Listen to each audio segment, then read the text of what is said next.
ഇത് പ്രതിപക്ഷത്തിന് അറിയാമായിരുന്നു സർക്കാർ ഈ തീരുമാനം എടുക്കുന്നു എന്നുള്ളത്. പ്രതിപക്ഷം അനുകൂല നിലപാട് അറിയിക്കുകയും ചെയ്തതാണ്.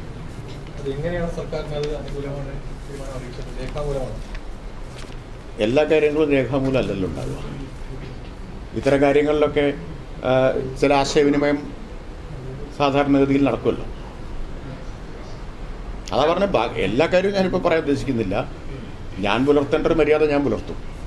പ്രതിപക്ഷം പറയുന്നത് തെരഞ്ഞെടുപ്പിന്റെ ഈ അവസാന സമയത്ത് നോട്ടിഫിക്കേഷൻ വരാനിരിക്കുന്ന സമയത്ത് ഇത് ചെയ്തതിൽ ദുരൂഹത ആരോപിക്കുകയാണ് അവർ ചെയ്യുന്നത്. അല്ല, അതാ പറഞ്ഞത് പ്രതിപക്ഷത്തിന് അറിയാമായിരുന്നു എന്ന്. പ്രതിപക്ഷം ഇന്നല്ല പ്രതിപക്ഷം അറിയുന്നത്. പ്രതിപക്ഷത്തിന് അനുകൂല നിലപാടുണ്ടായിരുന്നു ഇക്കാര്യത്തിൽ. ഇനി തർക്കം ഉന്നയിക്കുമ്പോൾ ഞാൻ പറയാൻ പാടില്ല. അപ്പൊ ഇങ്ങനെ ഒരു പ്രഖ്യാപനം വരും എന്നുള്ളത് അവർക്ക് അറിയില്ലായിരുന്നു. ഇപ്പോഴല്ല, അവർക്ക് നേരത്തെ അറിയായിരുന്നു. നേരത്തെ അറിയാമായിരുന്നു. ഈ സമയത്ത് തന്നെ ഇത് വരും. സമയം വൈകി എന്നാണ് ഞാൻ പറഞ്ഞത്. അല്പം വൈകിപ്പോയി, കാരണം ഫയൽ നടപടികളൊക്കെ നീങ്ങുന്നതിൽ. നമ്മുടെ ഒരു കാര്യം പറയാം, സർക്കാരിൻ്റെ മുമ്പിൽ ഈ വിഷയം കുറേ കാലമായിട്ടുള്ളതാണ്. കുറേ കാലമായിട്ടുള്ള ആവശ്യമാണ്. ഇതുപോലെ നിരവധി ഇളവുകൾ ആവശ്യപ്പെട്ടിട്ടുണ്ടായിരുന്നു, ടൂറിസത്തിൻ്റെ വീക്ഷണത്തിലും ഒക്കെ. ഇതിലെല്ലാം പൊതുവിൽ എല്ലാവർക്കും യോജിപ്പാണുള്ളത്.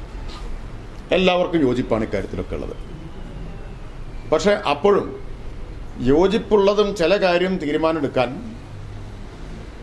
ഒരാശങ്ക ഉണ്ടാവുമല്ലോ. ഇതിനെ എങ്ങനെ ചിത്രീകരിക്കും എന്നൊക്കെയുള്ള ആശങ്ക ഉണ്ടാവുമല്ലോ. ആ ആശങ്ക മാറിയ ഘട്ടത്തിലാണ് സർക്കാർ ഈ തീരുമാനം എടുക്കാൻ നിശ്ചയിച്ചത്. ഞാൻ പറഞ്ഞത് മനസ്സിലായിട്ടുണ്ടാവും എന്ന് വിചാരിക്കുന്നു. എങ്ങനെയാണ് ആശങ്ക മാറിയത്? അത് ബാക്കി ഇങ്ങനെ ചോദിച്ചാൽ മതി.